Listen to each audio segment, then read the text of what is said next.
Okay, so ready to talk about a movie that I swear Yeah. still makes people swoon. No, yeah, definitely. Sleepless in Seattle. It's like right up there with, the all-time classic rom-coms. Absolutely. And we all know the basic setup, right? Yeah. Tom Hanks, Meg Ryan, that irresistible charm they both have. Mm. But you wanted to go deeper, right? Yeah. A deep dive into what makes it work, even with this kind of unconventional structure they've got going. Right. I mean, think about it. We're talking like 2 minutes tops of shared screen time for our main couple. Yeah. 2 minutes. It's wild. You'd think that would be like a recipe for disaster in a romantic comedy, I right? would think. But somehow it just works. And that's the beauty of it, right? It is. Most romantic comedies, that's what they're all about. They really kind of like live and breathe on that on-screen chemistry, those Yeah. stolen glances, the witty banter. All the good stuff. Exactly, building that tension.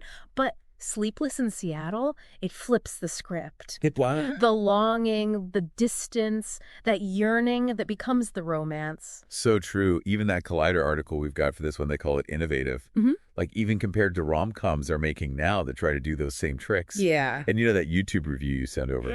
The one that like takes us back to the days of dial-up and AOL. Yeah. Love that one. They called it Love at First Cyber Contact, Mhm. which for a movie from 93, Spot on. spot on. But they also point out how Sleepless in Seattle feels kind of like a throwback. Okay. Like those old-fashioned melodramas. Oh, sure. The ones your grandma probably loves. A little bit of that going on. Yeah, and it's deliberate. Like, it's completely intentional on the director's part. Oh, interesting. Ephron, you see, she weaves in all these little nods to an affair to remember throughout the film. Okay.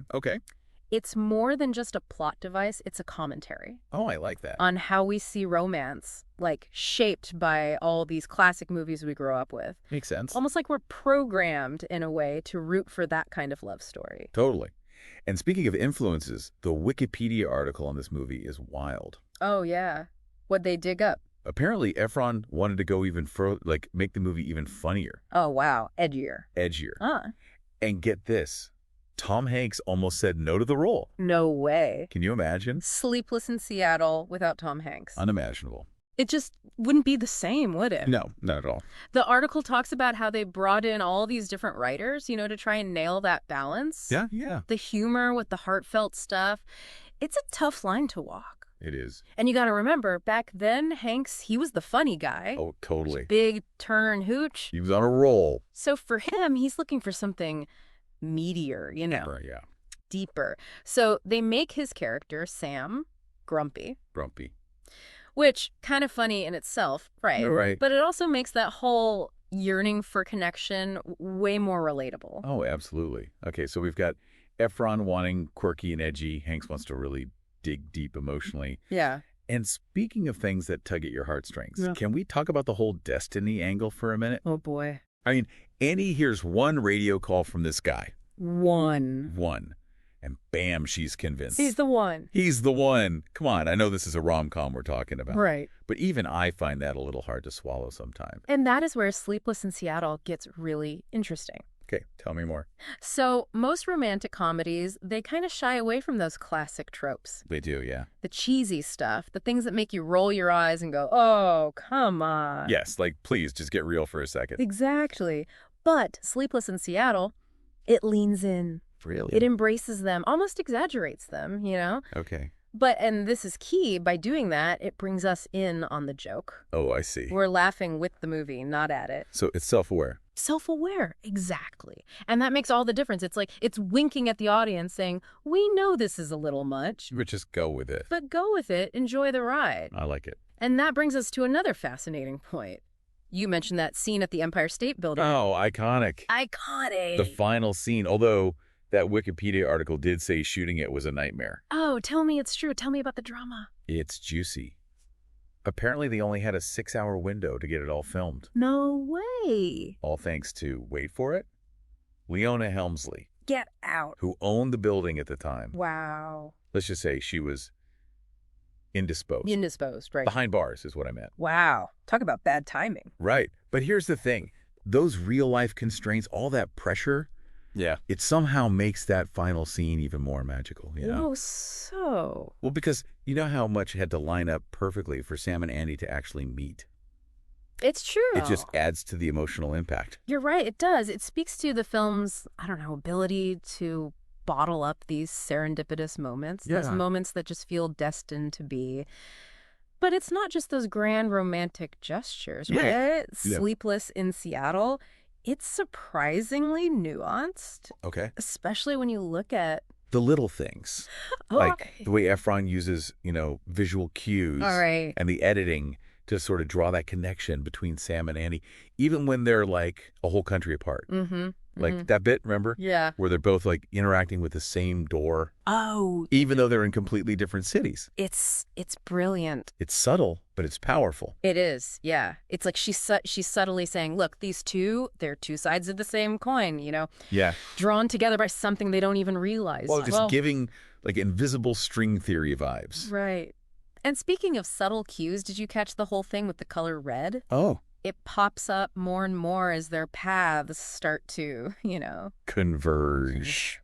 Now that you mention it, yes. It's like the movie's dropping little hints. Exactly. Like whispering to us, the audience, these two, they're meant to be. Exactly. Even before they know it. Visual storytelling at its finest. The best. And we can't forget the music. Oh, the music. Right. It's not just like background noise. No, it's everything. It sets the whole mood. It's this tapestry of classic love songs. Yeah. You've got the Jimmy Durante, the Nat King Cole. Oh, romantic. Timeless romance.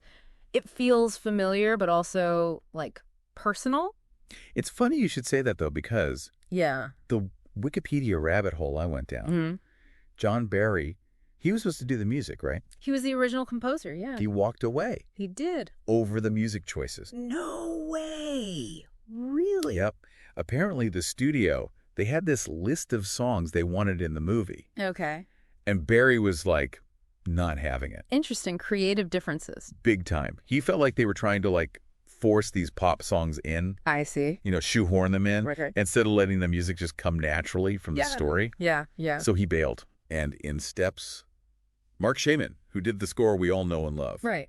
But even he had to fight for his vision. Oh, no, really? What happened? Okay, so Peter Guber, big boss man over at Sony, the one and only, he was convinced they had to use that Celine Dion and Clive Griffin duet for the Empire State Building scene. When I Fall in Love. Exactly. I mean, it's a classic for a reason, right? Oh, yeah.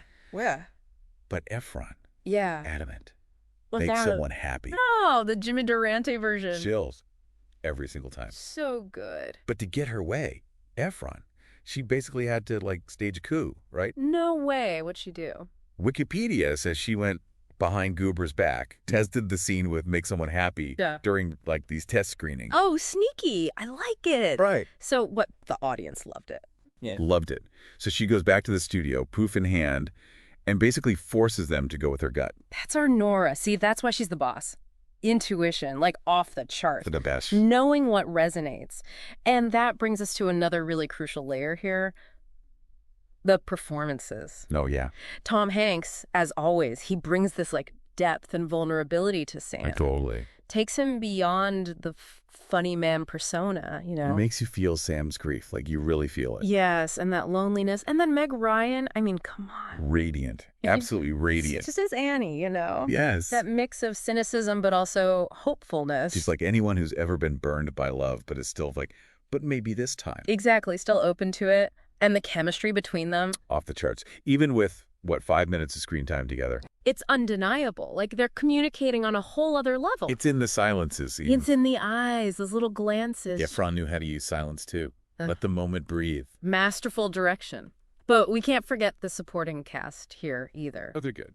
They add so much. Rosie O'Donnell as Becky. Hilarious. Comedy gold. And Rob Reiner as Jay. The best friend every guy wishes they had. All right. Don't even get me started on Ross Malinger as Jonah, though. Aw, Sam's son. Adorable. He's the one who, sets this whole love story in motion, Little Cupid. And that father-son dynamic. Yeah. Gets me every time. Oh, it's the heart of the film, for sure. That scene where they're building the model of the Empire State Building together. Come on. Talk about a visual metaphor. So good. It's not just about the model, is it? It's about building something together. Exactly. Brick by brick. dream by dream. And that, I think, is what makes Sleepless in Seattle so special, right? Yeah. It's about those connections that defy distance, defy circumstance. You believe in something bigger, whether you call it destiny, fate. Or just a little bit of hope. Yeah. So after all this unpacking, all these different angles, dot verdict, is Sleepless in Seattle a perfect film? Well, perfection is elusive. It's a myth, maybe. But this one comes pretty darn close. It does. It owns its flaws, those rom-com tropes, the cheesiness even. The sentimentality, all. And turns them into strength. It's a love letter to classic romance, and a testament to storytelling. It gives you hope. That's the thing. That maybe you can find love in the most unexpected ways. It's more than just a rom-com, though, isn't it? What do you mean? It's a whole cultural thing. People still debate, like, destiny versus free will because of this movie. It's true. And a fair to remember, back on the map, thanks to Sleepless in Seattle. There was a Broadway musical, for crying out loud. See, that's the mark of something truly great, though, right? It makes you think, right? Yeah, for sure. Like, the whole idea hinges on these two people, totally separated. Miles apart. And they're longing for this connection that seems impossible, right? Right. And back in '93, the radio was like... magic. This magical bridge, yeah. But now... yeah. In this world, would it even work? That's the question, isn't it? It is. Could Sleepless in Seattle, a slow burn, Yeah. fueled by longing, chance encounters, right? Could it capture hearts today? I don't know. I mean, we're so used to instant everything now. Right. Swiping through partners. Like a deck of cards. Exactly. Yeah. Would we have the patience for love that moves that slowly? Like dial-up speed. And it's not just the patience, even. The movie's saying you can fall for someone based on a feeling. Yeah. This connection that goes beyond the physical. But I don't know, are we even into that anymore? That mystery. Yeah, like with social media, we're overloaded with images. Everyone's got their best self out there. Perfectly curated. So the things that make Sleepless so charming. Right. The missed chances, the slow buildup. Exactly. That could feel like, I don't know, old to people now. Yeah, like my grandparents' dating style. Right. And it makes you wonder, has dating now, with all the speed and apps and stuff, made it harder to connect? Maybe. It's possible. Because, I mean... sometimes swiping left feels more like a chore than finding your soulmate. I know. But even with all that, I think there's a reason Sleepless in Seattle still gets to people. What do you think it is? It reminds us there's something magical in not knowing. Yeah. In that anticipation, taking a chance, a leap of faith, that can be the best part. So it's not just nostalgia. It's like a reminder that maybe we've overcorrected a little. Lost sight of something. Exactly. In our quest for love in the digital age. Wow. Yeah, I can see that. But the beautiful thing is, Sleepless in Seattle, it doesn't give answers. It just shows us to ourselves. It's a mirror. To that need for connection, yeah. And it leaves you with this little bit of hope, I think. Maybe. That maybe, slow down, trust your gut, those crazy love stories, they happen when you least expect it. Maybe they start with a radio call, a look across a room, or even a deep dive into a classic rom-com. Thanks for geeking out with me on this one. Anytime. This was fun.